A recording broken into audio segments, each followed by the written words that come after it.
அண்ணா சுவாமி அழைக்கின்றாரே, நம்ம அண்ணா சுவாமி அழைக்கின்றாரே.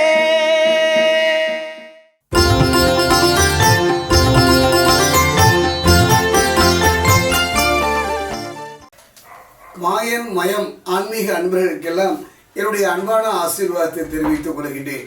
மாயன் மயனை பொறுத்த வரைக்கும் ஆன்மீகம் மட்டுமல்ல, அமானுஷியம் மட்டுமல்ல, உங்கள் நலன் பொருட்டே இறையருளாலும் குருவருளாலும் மாயன் மடையில் அனைத்து நல்ல நல்ல விஷயங்களை எல்லாம் சொல்லி வருகிறேன். இறையவர்களாலும் குருவருளாலும் அந்த வகையை பொறுத்த வரைக்கும் மாயன் மயம் இதை நீங்கள் தொடர்ந்து சப்ஸ்கிரைப் பண்ணி ஆதரவு தருவீங்கிற ஒரு நம்பிக்கை எனக்கு இப்பவும் உண்டு.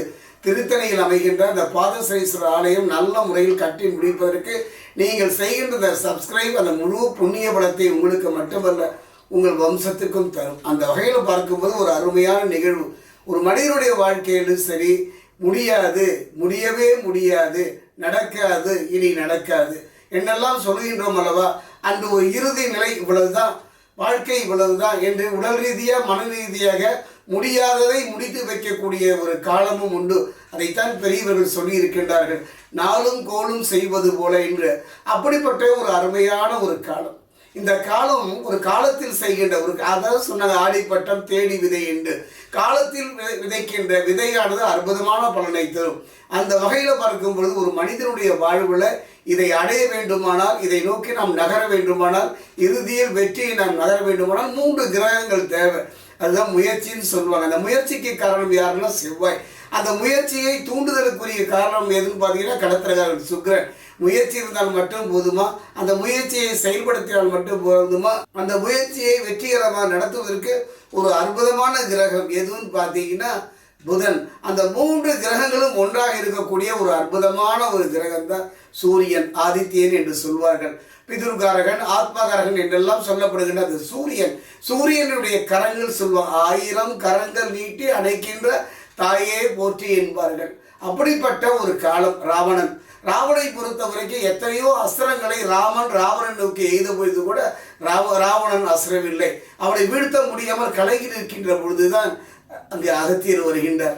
அவர் சொல்கிறார், ராமா நீ 1000 அம்புகளை அவளை நோக்கி நகர்த்தினாலும் கூட இருவரும் ஒத்துழைப்பு, காலமும் நேரமும் அமைந்தாலும் மட்டுமே நீ ராவணனை வெல்ல முடியும் என்று சொல்லிய பொழுது அதற்கு சரியான தருணம் இதுதான். நீ உன்னுடைய குலதெய்வரை வழிபாடு செய். ஒரு மனிதன் தன்னுடைய வாழ்க்கையில கலங்கி நிற்கும் பொழுது, நவ கிரகங்களும் கைவிட்ட பொழுது அவனை காத்து நிற்கக்கூடியது அவனுடைய குலதெய்வம். அந்த வகையில் குலதெய்வ வழிபாடு செல்லு என்று சொல்லி, உன் குலதெய்வம் என்று யார் என்று பார்த்தால் ஆதித்யன் என்று சொல்லக்கூடிய சூரியன். அந்த சூரியனை நினைத்து வழிபாடு பண்ணியிருக்கின்றார். அவர் நினைத்து வழிபாடு பண்ணுகின்றார். அந்த நேரம் விபீஷணன் அங்கு வருகின்றார். விபீஷணன் அங்கே வந்து என் அண்ணனை வீழ்த்த வேண்டுமானால் 1000 அம்புகளால் நீ அவன் மீது தொடுத்தாலும் கூட வெல்ல முடியாது. காரணம் அவன் இதயத்தில், அவன் வயிற்றில் பார்த்தீங்கன்னா அவனுடைய உயிரின் சக்தி இயங்குகிறது. எவ்வாறு என்று ராமன் கேட்கும் பொழுது, உன் பத்தினி சீதை, உன் பத்தினி சீதை என்றாலும் கூட அவளை பொறுத்த வரைக்கும் ஒரு அற்புதமான ஒரு சக்தி. அதாவது அவள் வந்து தாயார், அதாவது தாயாராக இருந்தபோது கூட ராவணன் தன்னுடைய மனதிலே சீதையை எப்பொழுதும் நினைத்து கொண்டிருக்கின்றார். தாயை தவறாக நினைத்தாலும் தாயை கைவிடுவதில்லை. அவன் இதயத்தில் இருந்து, அவன் மனசில் இருந்து அதை அகற்றினால் ஒழிய நீ ராவணனை வெல்ல முடியாது கூறிய பொழுது அவர் தியானிக்கின்றார். தியானித்து தன்னுடைய வில்லிலே அந்த அம்பை தொடுத்து அது அஸ்திரமாக ஒரு வயிற்றை நோக்கி எழுதுகின்றார். அவன் அம்மா என்று கதறுகின்றான். அந்த வலியின் காரணமாக அவன் தாய் நினைவு அவனுடைய சிந்தையில் இருந்து நகர்கின்றது. அவன் உயிர் அறுபடுகின்றது. அந்த காலம், அந்த நேரம், அந்த வகையில் பார்க்கும் பொழுது ஒரு அற்புதமான ஒரு காலம், ஒரு கட்ட வாழ்க்கையில் நான் சொன்னேன் அல்லவா, முடியாதது, நடக்காதது, முடியவே முடியாது என்று நம்ம யார் கைவிட்டாலும் கூட ஒரு அற்புதமான ஒரு காலம் தாங்க. அதாவது சொல்லுவாங்க ஆதித்ய ஹஸ்தம்னு சொல்லுவாங்க. ஹஸ்தம்னு பார்த்தீங்கன்னா கைகள். 1000 கரங்களை உடைய அந்த சூரியனுடைய கைகளை பொறுத்த வரைக்கும் ஒரு அளவிய யோகதரம்னு கூட இந்த காலகட்டத்தை சொல்லுவாங்க. அதாவது பார்த்தீங்கன்னா இந்த காலம் எப்போ அமையும், இதை சரியாக நாம் புரிந்து கொண்டு நடந்து கொண்டு இந்த பரிகாரத்தை செய்வோமானால் அற்புதமான யோக பலங்களை பெறலாம். சூரியனுக்கு இன்னொரு பெயர் வந்து பானுன்னு சொல்லுவாங்க. அதே நேரம் சூரியன் தனக்குரிய ஒரு திதி, தனக்கு உரிய ஒரு திதியிலோ, அதாவது திதி சப்தமியிலோ, அதே நேரம் தனக்கு பிடித்த நட்சத்திரம், சூரியனுக்கு பிடித்த நட்சத்திரமான அஸ்தத்திலோ, அதே நேரத்தில் அவருக்கு புரிய ஒரு கிழமையும் உண்டு. அதுதான் ஞாயிற்றுக்கிழமை என்றோ அந்த நாள் இருக்க வேண்டும். இவ்வாறு அமைகின்ற ஒரு காலம். அதே நேரத்தில் சூரியனுக்கு இன்னொரு பேர் ஒன்று சொன்னேன் அல்லவா, அதுதான் பானு. ஆதித்யன் போன்ற பெயர்களும் உண்டு அவருக்கு. இருந்தாலும் கூட திதியுடன் இணைந்திருந்தால் பானுவ சப்தமி என்பார்கள்.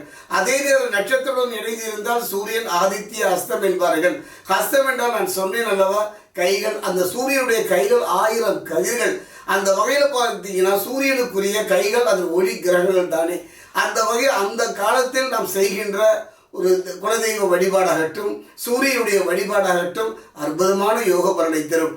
எத்தனை முயற்சி பண்ணுறோம், எத்தனை போராடுகின்றோம், வாழ்க்கையில் தொழிலில் வெற்றியை நோக்கி நகர முடியாமல், ஒரு நல்ல வேலை கிடைக்கலையே, ஒரு நல்ல திருமண யோகம் கிடைக்கவில்லையே என்றெல்லாம் கலங்கி வைக்கின்றோம். நல்ல திருமண யோகம் கிடைத்தாலும் கூட அந்த கணவன் மனைவிகள் ஒரு அன்பு இல்லையே, அந்த அன்பு வேண்டுமே, நல்ல பிள்ளைகள் பிறந்த நமக்கு பெருமை இல்லையே என்று ஒவ்வொரு காலகட்டத்திலும் கடுமையாக நாம் போராடுகின்றோம்.